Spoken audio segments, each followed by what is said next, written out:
Magandang buhay, mga kasimbahay. Panibagong araw na naman upang tayo ay magnilay. Samahan ninyo ako, ating pakinggan ang Ebanghelyo sa araw na ito.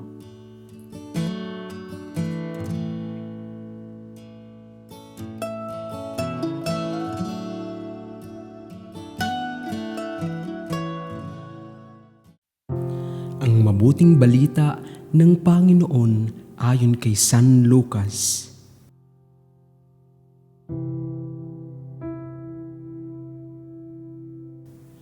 Noong panahong iyon, sinabi ni Jesus, "Kawawa ka, Corazin! Kawawa ka, Betsaida! Sapagkat kung sa Tiro at Sidon ginawa ang mga kababalaghang ginawa rito sa inyo, di sinsanay malaon na silang nagdaramit ng sako at nauupo sa abo upang ipakilalang sila'y nagsisisi. Sa araw ng paghuhukom, higit na mabigat ang kaparusahan ninyo kaysa kaparusahan ng mga taga-Tiro at taga-Sidon. At ikaw, Capernaum, ibig mong mataas hanggang sa langit, ibabagsak ka sa Hades.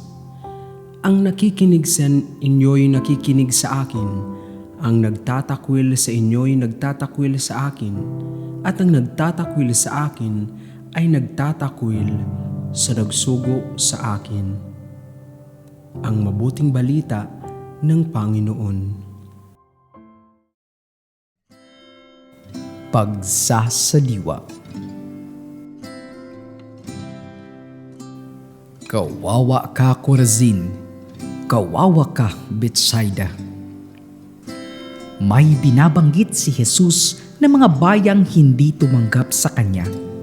Masaklap, bagamat nangyayari na bukod sa kasalanang pansarili ay may kasalanang panlipunan, social structures of sin, na waring konsabahan sa pagtatakwil sa Diyos.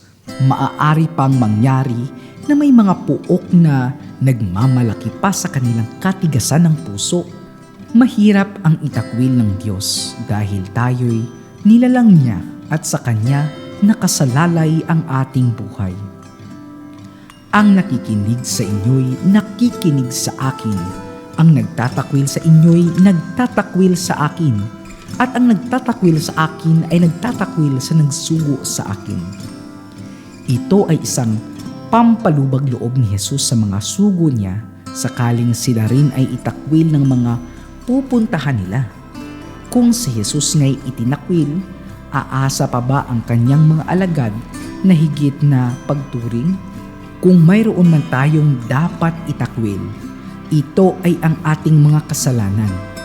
Kaya mainam na palagi ang dumulong sa Espiritong Banal upang lumago tayo sa landas patungo langit. Pagsasagawa. Bago matulog, pagnilayan kung anong pagkakasala ang iyong kinamihasnan, humingi ng tawad at mangumpisal sa lalong madaling panahon.